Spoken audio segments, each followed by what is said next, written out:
Assalamualaikum warahmatullahi wabarakatuh. Waalaikumsalam Baik, warahmatullahi. saudaraku, kita masuk pada sesi kedua, yaitu tanya jawab tentang kajian yang pertama. Silahkan Pak Wel. Baik, terima kasih Pak Abu. Assalamualaikum warahmatullahi wabarakatuh. Waalaikumsalam warahmatullahi wabarakatuh. Pertanyaannya seperti ini Pak Abu, terkait dengan pembahasan kita di video yang pertama tadi Ya, tentang ayat La ilaha illallah. Allahu la ilaha Allahu illallah. la ilaha illa huwa. Di sana ada pernyataan Allah tidak Tuhan kecuali Dia. tidak Tuhan Ya, kecuali Dia. Nah, sementara ada sedikit berbeda pandangan dengan pengertian yang mengatakan bahwa la ilaha illallah itu tidak ada Tuhan melainkan Allah. Di sini mengartikan bahwasanya hanya Allah satu-satunya Tuhan. ya. Gitu. Sementara di ayat atau pembahasan kita tadi Allah itu Tidak Tuhan. tidak. Mungkin bisa dijelaskan lagi Pak. Dan ini karena juga terkait dengan pernyataan ini merupakan syahadat, syarat kunci nomor satu Untuk masuk dari Islam.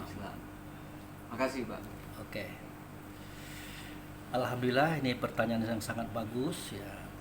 Di video pertama kita katakan Allahu la ilaha illallah. Allah itu tidak Tuhan kecuali Dia. Siapa Dia? Al-Hayyu Al-Qayyum. Dia itu adalah yang hidup, Dia itulah yang berdiri. Kalau Allah tidak hidup tapi menghidupkan. Kalau Allah tidak berdiri tapi mendirikan. Mendirikan siapa? Mendirikan Tuhan. Begitu. Maka tadi di video saya katakan bahwa kalau Allah itu kita katakan Tuhan, ya hina sekali Tuhan itu. Maksudnya hina sekali Allah itu. Berarti Allah dihidupkan, Allah didirikan. Berarti ada yang menghidupkan Allah, ada yang mendirikan Allah. Di situ letak kehinaan Allah kalau kita katakan Allah itu Tuhan. Ternyata Allah itu melebihi daripada Tuhan. Allah tidak Tuhan kecuali Dia. Dia itu yang Tuhan. Dia hidup, Dia berdiri. Kalau Allah tidak hidup tapi menghidupkan Dia, kalau Allah tidak berdiri tapi mendirikan Dia, Dia siapa? Dia Tuhan tadi. Nah, pertanyaan Pak Wel, apa hubungannya dan bagaimana persoalannya dengan syahadata ini? Terutama syahadat La ilaha illallah. Real itu Pak. Tidak ada zat, tidak ada sifat, tidak ada nama, tidak ada perbuatan kecuali Allah lah dianya. Oke lah, ini tidak biasa Pak. Yang umum, la ilaha illallah artinya tidak ada Tuhan kecuali Allah. Itu. Di sini kan jelas ini. Tuhan itu tidak ada. Kalau ada pasti Allah. Sementara di ayat kursi bahasanya beda. Oke, kita terima. Oke. Kita katakanlah Allah itu sebagai Tuhan. Oke. Persoalannya adalah seketika Allah ini bersuara, berkata, berbuat, memerintah kepada kaum untuk melaksanakan semua perintahnya, menjauhi semua larangannya, mencontoh perbuatannya, pergi kalau disuruhnya, datang kalau dipanggilnya, diam kalau ada ilmunya. Itu bagaimana caranya? Apakah mampu kita melakukan atau mengatakan Allah itu tetap sebagai Tuhan, sementara melaksanakan perintahnya suaranya tidak ada, katanya tidak ada, contohnya tidak ada. Allah Maha Bijak, Allah Maha Tahu. Makanya pada syahadat berikutnya ada kalimat Muhammadur Rasulullah. Tidak ada Tuhan kecuali Allah. Muhammad itu adalah Rasul Allah. Ingat, Muhammad Rasul bukan Muhammad Nabi. Lagi-lagi Pak Abu mengulangi. Kenapa? Kita kadang-kadang seketika Muhammad Rasulullah larinya ke Arab. Padahal Muhammad Nabi itu adalah manusia yang sama dengan kita. Badan, tubuh, jasad. Bapaknya Abdullah, emaknya Aminah. Punya anak istri. Tetapi dalam dada beliau adalah Rasulullah. Makanya beliau bergelar Sallallahu Alaihi Wasallam. Nah, jadi ternyata suara Allah, kata Allah, perbuatan Allah tidak nyata. Artinya tidak mungkin kita mempertuhan dia ini, tidak mungkin ini. Makanya Allah Maha Bijaksana, Maha Tahu, maka posisi Tuhan ini bergeser kepada Rasul. Nah, karena pengertian Tuhan itu artinya yang disembah. Pengertian sembah tadi yang 6 tadi, melaksanakan semua perintahnya, menjauhi semua larangannya, mencontoh perbuatannya, pergi kalau disuruhnya, datang kalau dipanggilnya, diam pada daya mudahnya. Bagaimana melaksanakan perintah Allah? Tidak bisa. Bagaimana menjauhi larangan? Tidak bisa, karena suaranya tidak terdengar. Makanya pernyataan ketuhanan ini pindah kepada utusannya, yaitu Muhammad Rasulullah. Nah, di Rasul ini kita dengarkan suara Allah, kata Allah. Kita lihat perbuatan Allah. Allah gaib, ternyata Rasul gaib pula. Makanya Rasul diberi tubuh berjasad, namanya Nabi. Nah, keterangan ini nanti silakan Pak lihat di surat 40 ayat 12. Nah, surat ini namanya dua, Al-Mu'min atau Al-Ghafir, tapi kita ambil nomornya aja biar mudah cari. Nah, di situ nanti nampak terlihat keterangannya.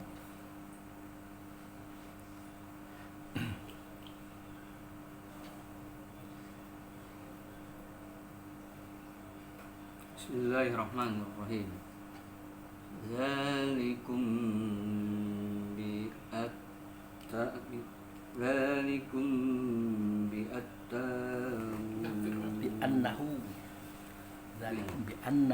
Zalikum bi'annahu idza du'iya Allah wahdahu kafartum wa in yusrak bihi tu'minu fal hukmu lillahil aliyyil kabir. Dikatakan kepada mereka, itu terjadi karena kamu benar-benar kufur apabila diseru untuk menyembah Allah semata. Namun jika dia dipersekutukan, kamu langsung percaya. Maka keputusan ada pada Allah yang Maha Tinggi lagi Maha Besar. Nah, itu. Jadi zalikum bi annahu iza du'iyallahu wahdah. Sedemikian itu, jika Allah saja kamu sembah, kafartum. Pasti kamu akan kafir, pasti kamu akan mengingkari. Ya karena sembah itu kan salah satu daripada pengertiannya kan melaksanakan perintahnya gitu. Ya bagaimana bisa melaksanakan perintahnya? Suaranya tidak ada, kata-katanya tidak ada, bahasa tidak ada. Bagaimana nih? Akhirnya kita mengingkari. Nah, kemudian wa yusik bihi, dan seketika disyarikatkan Allah itu oleh Allah itu sendiri dengan dia Rasul, tu'minun, pasti kamu akan percaya. Kenapa? Suara Allah tidak nyata, mereka nyata pada Rasul. Kata Allah tidak nyata, mereka nyata pada Rasul. Perbuatan Allah tidak nyata, mereka nyata pada Rasul. Ternyata Allah gaib, Rasul gaib. Tidak bisa juga, makanya dikasihlah tubuh berjasad. Nah, tubuh berjasad inilah yang disebut dengan Nabi, karena dia membawa Rasul atau sifat. Dari Nabi inilah kita dengarkan suara Allah dan Rasul, kata Allah dan Rasul, dan perbuatan Allah. Maka kita bisa mentaatinya. Itu Pak. Nah, kemudian coba kita buka surat 19 ayat 65 Pak. Maryam. Ya, Maryam ayat 65 Pak. Bismillahirrahmanirrahim. Rabbus samawati wal ardi wa ma bainahuma fa'budhu wastabir li'ibadatihi hal ta'lamu lahu samiyya. Terjemahannya, Dialah Tuhan yang menguasai langit, bumi, dan segala yang ada di antara keduanya. Maka sembahlah Dia dan berteguh hatilah dalam beribadah kepadanya apabila engkau mengetahui sesuatu yang sama dengannya. nah, Apakah engkau mengetahui sesuatu yang sama dengannya? jadi pengertiannya begini Pak. Rabbus samawati wal ardi wa ma bainahuma. Nah, Tuhan langit dan Tuhan bumi dan Tuhan yang ada di antara kedua-duanya. Fa'buduhu wastabir li'ibadatihi. Artinya sembahlah Tuhan langit dan Tuhan bumi tadi, dan berkuat hatilah di dalam penyembahannya. Kamu sembah dia, pencipta langit dan pencipta bumi tadi. Timbul pertanyaan, hal ta'lamu lahu samia? Adakah kamu tahu ada yang sama dengan dia dalam hati sembahan? Artinya adakah kamu tahu yang selain Allah ini juga disembah dia? Jawabnya, sang pencipta langit dan sang pencipta bumi. Balik Luqman 25 tadi, ternyata dia adalah Rasul. Adakah kamu tahu yang dia juga disembah? Berarti sembahan itu dua-dua Pak Abu? Tidak juga, karena yang pertama tadi tidak bisa kita sembah, tidak bisa kita taati Allah itu, karena suaranya katanya tunjuk tidak ada, melainkan nyata pada Rasul. Makanya Allah sendiri bertanya, hal ta'lamu lahu samia, adakah kamu tahu yang juga disembah sama dengan dia? Gitu. Siapa itu? Rasul. Nah gitu Pak, Rasul. Nah ternyata Rasul tidak nyata. Itu ternyata Rasul tidak nyata, maka dibuatlah Rasul itu tubuh pada jasad. Itu pada kelas-kelas wujud.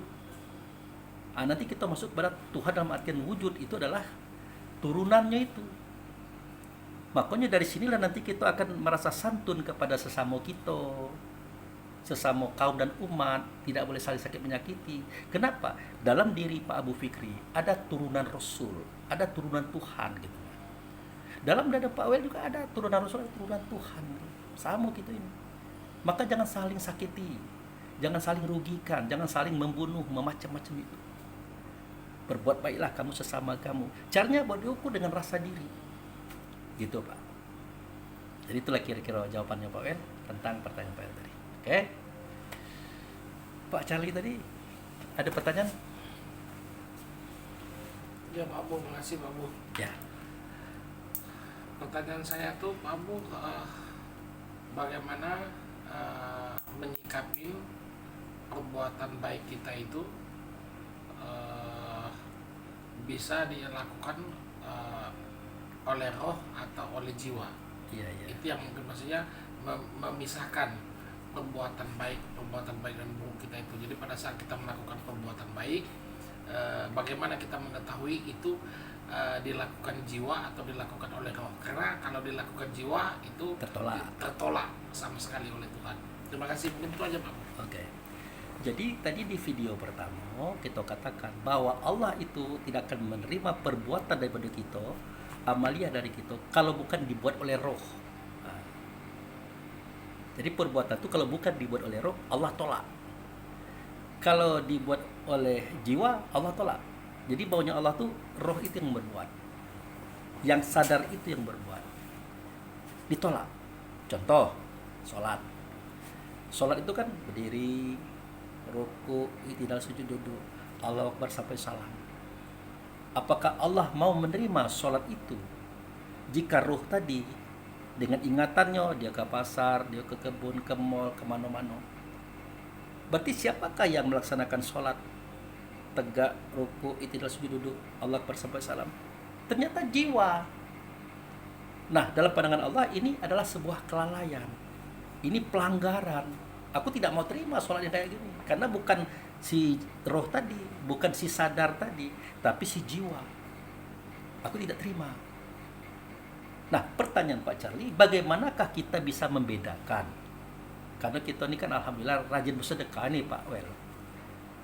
Kalau perbuatan baik kita bersedekah ini dibuat oleh jiwa atau dibuat oleh roh, atau sebaliknya dibuat oleh roh atau jiwa, bagaimana kita bisa membedakan? Nah, di sini kita baru mengenal istilah metode ketuhanan. Allah itu selalu mendidik, mengajar, melatih kita agar cerdas melalui Rasul pakai metode. Contoh, wa min haitsu kharajta fawali wajhaka satrul haram. Dari manapun kamu keluar, dimanapun kamu berada, hadapkan wajahmu ke Masjidil Haram. Berarti Allah mengiring kita ke bangunan Pak, ke masjid. Padahal kita nak sholat ini Pak. Sampai Masjidil Haram, fatakhizu min maqama Ibrahim shalah. Kamu ambil sebagai maqam Ibrahim, kamu sholat di situ. Bangunan lagi nih, Pak. Nah, kemudian ada Ka'bah di depan. Berkata pula dia, "Falyabudu rabb hadzal bait." Kau sembah Tuhan rumah ini. Dia nunjuk ke benda lagi. Dia nunjuk kepada barang lagi. Berarti Allah itu mengiring kita dalam sholat itu nengok barang, Pak. Nengok gedung, nengok bangunan, nengok kotak segi empat. Itu. Setelah kita pelajari ternyata tidak begitu. Itu adalah sebuah metode menyuruh kita, meminta kita bernuansa, mengolah akal fikir. Apa yang terjadi? Pada surat An-Nur dijelaskan, tidak apa-apa kamu memasuki rumah yang kosong jika itu ada keperluan bagi kamu di dalamnya. Maksudnya kita disuruh masuk Ka'bah, Pak. Lah kalau sudah masuk Ka'bah, tidak ada yang nampak lagi, Pak. Nengok ke depan tidak nampak, ke belakang nampak, kiri tidak nampak. Nah, disitulah posisi kita tidak jihad yang 6. Tidak depan, tidak belakang, tidak kiri, tidak kanan, tidak atas, tidak bawah. Siapa kita cari situ? Allah. Dapat, tidak dapat. Rasul dapat, tidak dapat. Nabi dapat, tidak dapat. Al ulama warasatul anbiya atau mujadid. Dapat, bisa jadi dapat, bisa jadi tidak. Kenapa? Karena al ulama warasatul anbiya atau mujadid ini sejak zaman Nabi Muhammad itu sudah turun 15 orang. Karena setiap 100 tahun kata Allah dan Rasul, aku turunkan pembaharu atau mujadid. Atau al ulama warasatul anbiya, satu orang. Nah, hitung nggak sampai sekarang udah 1500 tahun lebih kurang, berarti sudah 15 turun. Nah, cari mujadid terakhir, al ulama warasatul anbiya yang terakhir. Ada, bertemu. Nah, jadilah kita mengingat beliau, membayangi beliau ada dalam Ka'bah itu, berhadapan dengan kita. Tapi ingat, itu dalam rangka melapor aja seakan-akan begini, mursyidku, ulamaku, ustadku, kiaiku, aku pamit karena aku tidak pergi menuju Allah dan Rasul di dalam sholatku. Dalam bahasa usolli fardo subahi rakaatain mustaqbil kiblat ada lillahi ta'ala. Sudah tuh lillahi ta'ala, Allahu Akbar. Allah yang kita sebut jatuh kepada akbar. Allah zat, akbar sifat. Allah jatuh pada akbar, akbar jatuh kepada yang menyebutkan itu diri kita. Maka muncullah rasa diri kita menyatu kepada akbar dengan Allah. Ternyata sholat itu terjadi di dalam diri kita. Itulah yang diukir pada surat Al-Baqarah ayat 45 dan 46. Wasta'inu bis-sabri was-shalah innaha lakabirah ilal khosinin. Kamu minta tolong kepada Allah dengan sabar dan sholat. Sesungguhnya minta tolong kepada Allah dengan sabar dan sholat itu sangat berat, kecuali bagi mereka yang khusyuk. Siapa mereka yang khusyuk? Allazina yazununa mulaqu rabbi wa annahum ilaihi raji'un. Yaitu orang-orang yang punya zon, punya persangka bahwa pada saat itu dia sudah bertemu dengan Rasul dengan Allah. Maka waktu itu dia sudah kembali, dia sudah sampai. Itulah inti sholat yang sebenarnya. Tapi kenapa Allah bawa kita putar-putar? Supaya bernuansa, supaya berpikir, supaya dapat pengalaman yang lain selain itu. Begitu juga dengan pertanyaan Pak Candi tadi. Dalam metodenya Allah istilahnya tidak bisa ditawar. Hitungan mati, tak. Nah, itu. Kalau bukan itu si ruh yang melakukan, si sadar melakukan, tertolak. Nah, timbul pertanyaan, kita biasa bersedekah, kita biasa menolong karena spontanitas. Bagaimana kita mengetahuinya? Caranya satu, adakah kita memberi itu untuk agar dipuji orang? Itu caranya. Ternyata tidak. Kedua, adakah kita merasa rugi seketika menolong orang? Ternyata tidak. Nah, ketiga, adakah kebahagiaan kita memberikan itu? Walaupun kita tahu itu kurang, duit kita kurang. Dari 1 juta tinggal 900 lagi. Ternyata tidak. Berarti inilah roh yang melakukan, Pak. Itu cara kita nengoknya.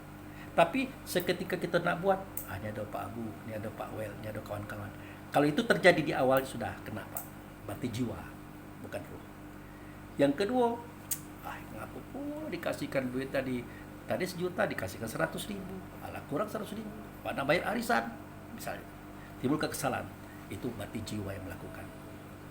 Nah, kemudian hilang kebahagiaan, duit 1 juta tinggal 900, nah bayar arisan kurang, minjamlah utang ke kawan, pinjam duit 100. Untuk apa? Untuk nambahin 900 ini. Tadinya 1 juta nih, tapi karena sedekah ke orang itu tadi hilang, kurang. Disebut ada sedikit jengkel. Itu berarti bukan ruh yang melakukan tapi jiwa. Jadi begitulah metode Allah. Di muka dia ketat, setelah di dalam dia memberikan informasi. Selama Anda ikhlas tidak riya, selama Anda itu tidak merasa rugi, selama Anda bahagia seketika memberikan itu kepada orang lain dalam kondisi tidak ada penyesalan, maka benarlah itu roh yang melakukan. Gitu Pak tadi. Jadi Allah ini unik, memang unik dia. Dia tidak sama dengan kita kan. Oke, Pak Weldi. Itu terjadi sudah. Cukup sangat jelas Pak. Sangat jelas. Nah, Pak cari lagi. Pak Wel, apa itu yang baru? Oke. Jadi begitu Pak. Jadi memang kita akui bahwa agama Islam ini kan ada 7 kelas Pak. Pertama kali kelas syariat. Di kelas syariat ini Pak, kita membaca, kita menulis. Jadi semua pelajaran kita itu ya kita ambil dari bacaan, dari tulisan, dari pandangan para guru, dosen macam-macam itu. Sialnya itu Pak, di tingkat syariat ini kita pengetahuan kita bersumber buku-buku Pak. Bersumber pendapat-pendapat. Nah, letak sialnya adalah kita dikasih gelar Pak, sarjana atau S1, S2, magister, S3, doktor, bahkan bisa profesor Pak. Lebih sial lagi seketika itu kita sudah merasa sampai, kita sudah merasa paling tinggi. Lebih parah lagi masyarakat mengatakan kitalah yang paling tahu. Kalau kita udah profesor, udah doktor, magister, sarjana, itu lebih parah lagi. Padahal itu berada di kelas 1. Ciri-cirinya, Bapak mengatakan itu mana dalilnya, catatannya mana, pada Quran mana pada hadis. Itu ciri-ciri syariat Pak. Seakan-akan mereka mengatakan ilmu Allah itu hanya bisa ditampung oleh buku. Kalau bukan Quran, hadis. Kalau bukan pendapat ulama. Seakan-akan begitu. Padahal mereka tahu bahwa ilmu Allah itu sangat luas, sangat tinggi, sangat dalam. Tidak akan mungkin tertampung oleh buku sebuah, buku yang kedua hadis, ataupun pendapat ulama. Kalau seandainya ilmu Allah itu bisa ditampung oleh buku sebuah di Quran, buku sebuah di hadis, dan pendapat ulama, tidak mungkin ilmu Allah ini beribu-ribu tahun diturunkan itu. Dari Nabi Adam, sambung Nabi Idris sampai. Bahkan di satu zaman itu ada 4 nabi, seperti Nabi Shu'aib, mertua Nabi Musa sendiri, Nabi Khidir, guru Nabi Musa, Nabi Harun itu adik Nabi Musa. Tidak tertampung dengan Nabi Musa sendiri, 4, dan seterusnya. Nah, kini era kerasulan sudah habis, era kenabian sudah habis, tinggal era kita. Ya sama situasinya Pak. Makanya syariat itulah kelas 1. Yang perlu kita ketahui, syariat itulah kelas 1. Kelas 2-nya apa? Sudah syariat, tarikat. Tarikat itu jalur Pak. Bisa jadi kita ngambil jalur di NU, di Muhammadiyah, di Persis, dan sebagainya. Dan kita kenal berbagai macam tarikat, ada Qadiriyah, Sazaliyah, Samaniyah, Tasabandi. Itu jalur Pak. Jalur kita berjalan menuju Allah tadi. Nah, berjalan itu namanya salaka. Kalau bahasa mereka orang tasawuf tarikat, suluk. Ada suluk dalam artian kita menyebut nama Allah dalam kelabu. Kita hargai pendapat itu. Ada suluk dalam artian kita berjalan menuju Allah dalam kehidupan yang nyata. Gitu. Itu tarikat. Sudah tuh syariat, tarikat, hakikat itu kelas 3. Itu sudah mulai masuk pada esensi. Ma'rifat itu sudah masuk pada pengenalan. I'tiqad kepada tujuan. Sifat sumber tujuan, dan zat dan nomor 7 yang paling tinggi. Jadi kita ini sudah cerita tentang i'tiqad Pak. Kita sudah masuk i'tiqad. Bahkan sudah masuk sifat dan masuk zat. Makanya cerita kita ini sedikit agak ekstrim bagi yang syariat gitu. Makanya seketika kita dari Bengkulu menuju Jakarta Pak, nah kita baru sampai di Curug, berceritalah tentang kota Curug. Nah kawan ini sudah sampai di Linggau, kawan satu lagi sudah sampai di Jakarta. Bertemulah orang nih, bertelepon-teleponan. Bagaimana pengalaman kamu dek? Wah aku lihat di sini di Curug begini. Yang sudah sampai di Linggau paham dia, karena dia melewati Curup tadi. Berceritalah orang yang sudah sampai di Linggau. Aku menemukan ini. Oh, tidak benar itu. Aku tidak menemukannya. Ya wajarlah kamu tidak temu dengan cerita aku nih, karena kan masih di Curup, aku dari Linggau. Oh, tidak bisa. Sama bayi Curup ke Linggau. Lah beda lah. Nama aja lah berbeda, tempat lah berbeda, ruang lah berbeda. Kata yang di Jakarta, aku lah nengok Monas tinggi, tambah tak masuk akal cerita kamu tuh. Mana pulau aku tak nengok, kata yang sampai di Curup. Aku tidak melihat kata yang sampai di Linggau. Akhirnya diakimilah, diadilah oleh orang yang tahu. Ulama tuh yang tahu, Pak. Yang tahu Jakarta, tahu Linggau, tahu Curup. Begini ada yang di Curup, yang kamu ceritakan itu benar. Yang diceritakan yang di Linggau ini benar, yang diceritakan di Jakarta itu benar. Yang di Curup ini ngotot, tidak bisa dibenarkan, Pak. Masa sama kok benar semua? Bukan begitu. Persoalannya kilometer yang kamu lalui baru kilometer ukuran Curup, belum sampai ke Linggau. Jadi pengalamanmu hanya sebatas Curup, belum sampai Linggau. Nah, kawan ini sudah sampai Linggau. Jangan kau katakan itu tidak benar, karena dia melihat di Linggau ada itu. Nah, yang Jakarta tadi itu lebih ekstrim lagi, dia sudah lihat Monas, bahkan naik Monas pun. Kau katakan tidak ada, yang Linggau mengatakan tidak ada juga. Padahal itu memang ada. Kenapa terjadi perbantahan? Karena kamu belum sampai ke tingkat itu. Jadi yang benar itu bagaimana? Yang benar itu adalah kamu dengarkan sajalah cerita yang dari Linggau tadi, pengalaman dia. Mudah-mudahan kamu mencapai. Kamu dengarkanlah cerita orang Jakarta tadi. Mudah-mudahan kamu sampai ke situ. Nah, pada tingkat frekuensi dan gelombang yang sama, kamu tidak akan bertengkar lagi. Jadi terjadinya perselisihan, pertengkaran di dalam agama pada dasarnya adalah berbeda frekuensi dan gelombang. Jadi kalau sudah nampak pertikaian, pertentangan, yang arif stop. Oh, tidak benar itu Pak Abu Fikri, sesat itu Pak Abu Fikri, tidak benar, aku tidak pernah melihat. Ya, aku akui Anda belum pernah melihatnya karena Anda tidak sampai di sini. Tapi kalau Anda katakan aku sesat, apa boleh buat? Memang itulah aku. Kalau aku sudah tidak sesat lagi, berarti aku tidak perlu mengucapkan ihdinas siratal mustaqim. Kamu katakan aku buruk, memang aku buruk, karena aku dicemplungkan dalam asfali safilin. Kamu katakan aku itu sesat, memang aku sesat, karena aku mengatakan ihdinas siratal mustaqim, dan seterusnya dan seterusnya. Jadi kita tidak usah berdebat. Anda tekunilah kajian Anda pelan-pelan, nanti Anda tekuni kajian di tingkat yang lain yang aku pahami. Mudah-mudahan Anda mengerti apa yang aku maksud.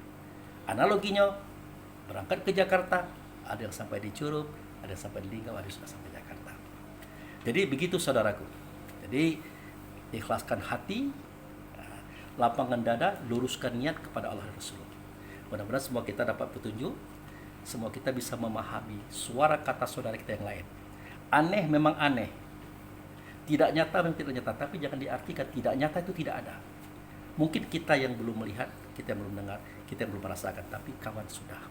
Ada baiknya tidak usah menjaktis, tidak usah menyalahkan, mari kita sama-sama berjalan. Persoalan keyakinan, persoalan kerohanian tidak bisa diraba dengan telinga mata. Jadi mari kita sama-sama belajar, sama-sama menggali, mudah-mudahan kita sama-sama dapat petunjuk. Demikian, terima kasih. Wabillahi taufiq wal hidayah. Assalamualaikum warahmatullahi wabarakatuh. Waalaikumsalam.